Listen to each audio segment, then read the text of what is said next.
Guys, welcome back to the homestead.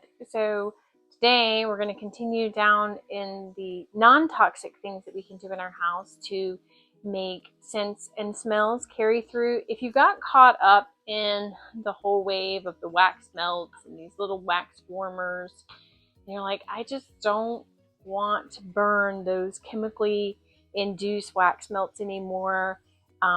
A lot of the toxins in the air and everything that you kind of breathe in with those are not healthy for our pets. They're not healthy for us, but you still spend a lot of money in these products, and you want to make sure that they are, you don't really just want to throw them away. You want to know if there's anything that you could probably use them for, again, future state.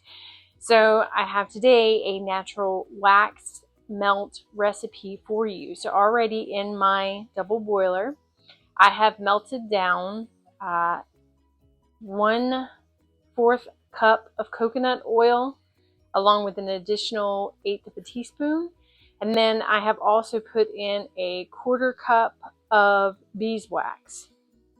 And all you do is you just let those melt down together, both of those non-toxic, right? So if your kid gets into them and happens to eat your wax melts, not going to be the end of the world. This is always a bonus. If your pets get into them and eat them, again, not going to harm them long term. Make sure you're aware of any essential oils that you're going to put into these, because any that could be toxic or anything to animals, we definitely don't want that. If we know that our children have sensitivities to some or ourselves, right, we don't want to use those types of things. But I mean, really, for the most part, some essential oils are very toxic to animals. So make sure that you're not using those in these wax melts, because again, you're just kind of defeating the purpose if you're not being poisoned, but now your pets are. So I'm actually kind of pseudo addicted to agarwood essential oil right now. I don't know why. It's just kind of one of those that I'm really fond of. It smells smoky, if you will. But I just put a couple drops in. See, I mean, for a measurement scale, you're going to probably want to use about 7 grams. Maybe let's see what my notes say. Probably about 1/4 of a teaspoon if you're looking for actually something to measure into it. But again, kind of use that and play with that as you will, right? Like if you want a stronger smell, you can go a little bit stronger. If you don't want it so intense, you can go a little bit less. Once everything is fully melted, you're just going to take the melted materials and put them in your little molds. Now, if you don't have the little molds, again, you can get just about anything. You can line a tin with, parchment paper, and then once they cool, you can cut them into little cubes. I just happen to be using the molds that I used for the gummies. Again, since it's non-toxic, I'm not worried about using these for anything else in the future.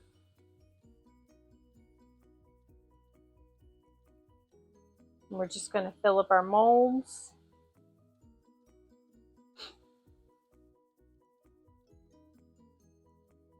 These actually harden pretty quickly, but if you wanted to, you could put them in the fridge or the freezer if you wanted to speed up your time.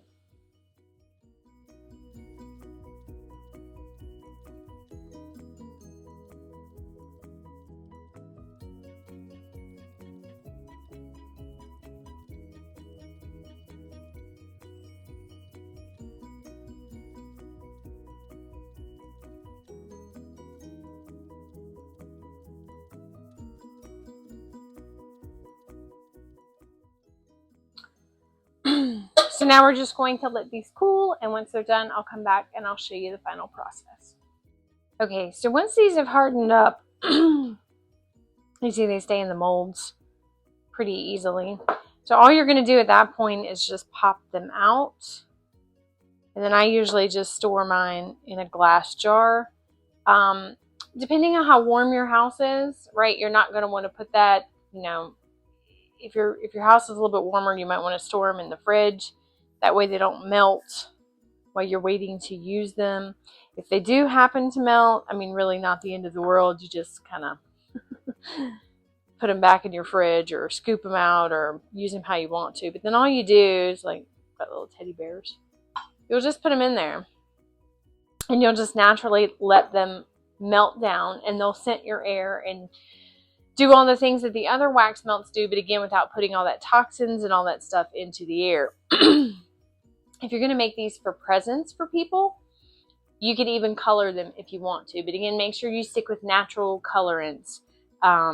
Anything like a turmeric powder would work, you know, just lightly to make them orange. Or you could do like an amaretto or something like that. Like anything in those naturals. I don't think I would necessarily use a clay. And I definitely wouldn't use anything with mica, just because that's a mess to clean it within itself. But anything, and I'll put the full recipe that I did below, as well as some options that you can use for colorants. But I find these quite nice. When you make them the first time, if you don't think the scent carries much, next time when you make them, again, you can always just melt them back down. Add a little bit more essential oil if you wanted to, and then pour them back in your mold until you finally get the consistency that you like, right? Like if you live in a smaller house, you're probably not going to want something as strong as somebody lives in a larger house, if you have pets, etc. So I find these quite nice to use to avoid the other melt options that are out there on the market.